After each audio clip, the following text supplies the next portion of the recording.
tas, ka mūs noignorēja, tad man vēl viens tāds vēsturisks ekskurs būs 39. gada novembris. Somija.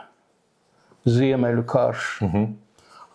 Tā kā vēsture man vienmēr ir patikusi, es atceros, ka tad, kad sākās karš, neviens pasaulē neaizstāvēja Somiju.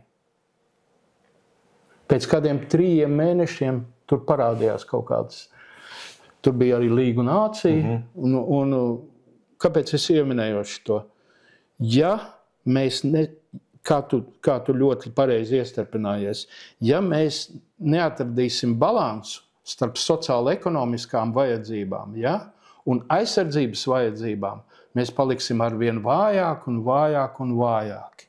Un pats Rinkevičs kungs, man liekas, relatīvi nesen, nedēļu atpakaļ, teica, ka pasaulē ciena spēcīgos. Tā ir bijis un būs. Un tad es palasīju, kā viņš saprot to vārdu spēcīgos. Izrādās, ka viņš tos vārdu spēcīgos saprot ar militāro spēku.